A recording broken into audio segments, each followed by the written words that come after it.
ছোট বোনের বার্থডে, তাই রাত 12টায় বানিয়ে ফেললাম এই শাকচুন্নি কেকটা, যেটা ফার্স্টেই দেখতে পেলেন। তো এর জন্য আমি একটা বেন্টো কেক নিয়েছিলাম। তো আজকে কেকের থেকে বেশি হচ্ছে এই কেকের যে আউটলুকটা ছিল সেইটা নিয়ে আপনাদের সাথে কথা বলবো। তো ফার্স্টেই দেখতে পেয়েছেন এখানে একটা শাকচুন্নি কেক আজকে আমি বানিয়েছি আমার ছোট বোনের বার্থডের জন্য। তো ওর বার্থডের আগের দিন রাতের 12টায় ওকে এই কেকটা আমরা সারপ্রাইজ দিয়েছিলাম।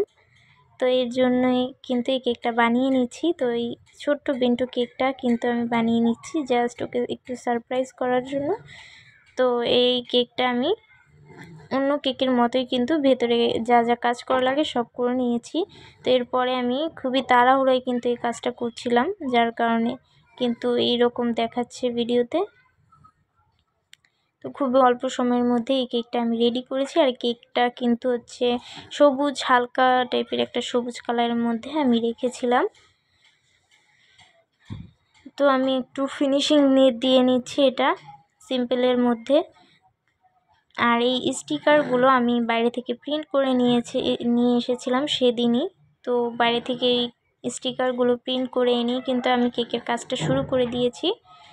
তো এবার কিন্তু কেকের মধ্যে একটা স্ক্র্যাপারের সাহায্যে এই ডিজাইনটা করে নিয়েছি। সিম্পলের মধ্যে কিন্তু এই ডিজাইনগুলো দিলেই কিন্তু কেকটা অনেক বেশি সুন্দর লাগে। আর এই কেকটা ছোট্ট হওয়ার কারণে কিন্তু আমার মনে হচ্ছে যে আরও বেশি কিউট লেগেছিল। তো আপনারা সবাই কিন্তু কমেন্ট করে জানাতে ভুলবেন না আপনাদের কেমন লেগেছে। আপনাদের কমেন্টের অপেক্ষায় থাকবো। প্লিজ সবাই জানাবেন যে আপনাদের কাছে কেকটা কেমন লেগেছে। আর আপনারা অবশ্যই এই কেকটা ট্রাই করতে পারেন আপনাদের ভাই বোনের বার্থডের সময়। হ্যাঁ, অবশ্যই ভাই না, বোনের বার্থডের সময় এটা ট্রাই করে দেখতে পারেন। যারা কেক বানান তারা অবশ্যই এটা ট্রাই করবেন। তো এটা আমি আমার ছোটো বোনের জন্য করেছিলাম। তো এইখানে আমি স্টার নজল দিয়ে কিন্তু উপরেও একটা বর্ডার দিয়েছি আর নিচেও একটা বর্ডার দিয়েছি। আর এই ভিডিওটা হচ্ছে ডিসেম্বরের 14 তারিখের একটা ভিডিও, যেটা আমি এতদিন পরে শেয়ার করছি, তার জন্য খুবই দুঃখিত। তো এখানে স্টিকারগুলো আমি আপনাদের দেখিয়ে দিচ্ছি। এখানে আমি 4টে স্টিকার ব্যবহার করছি, 2টা হচ্ছে গাছের আর 2টা হচ্ছে শাকচুন্নির ফেসের পিকচার। তাই কেকটা যেহেতু ছোট, তো এখানে খুব বেশি স্টিকার দেওয়ার দরকার নেই, এই 4টে স্টিকারই আমি বানিয়ে নিয়েছিলাম। তো নিচে আমি যেটা দিয়েছি ওইটাতে কিন্তু একটা লেখাও রয়েছে, যেটা আমি নিজেই কিন্তু এগুলো কাস্টমাইজ করে বানিয়ে এরপরে কিন্তু আমি কম্পিউটারের দোকান থেকে প্রিন্ট করে আনিয়েছিলাম। তো নিচে কিন্তু লেখা ছিল রূপে গুণে আমি নই কম কোনো অংশে। খুবই ফানি, তাই না? এই তো এর মধ্যে একটা কিন্তু তাড়াহুড়োর মধ্যে একটা আকাম হয়ে গেছে।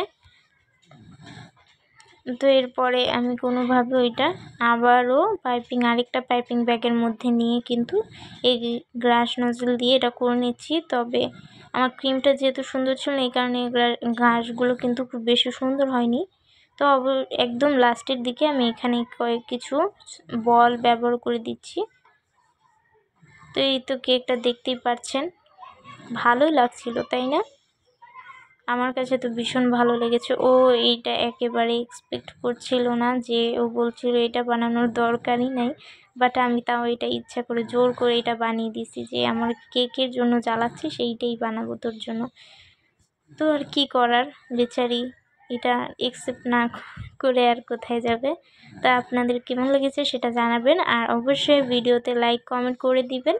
আর ভিডিওটি অবশ্যই শেয়ার করে দিবেন প্লিজ। আর আমাদের পাশে থাকার জন্য আমাদের চ্যানেলটি সাবস্ক্রাইব করে দিবেন।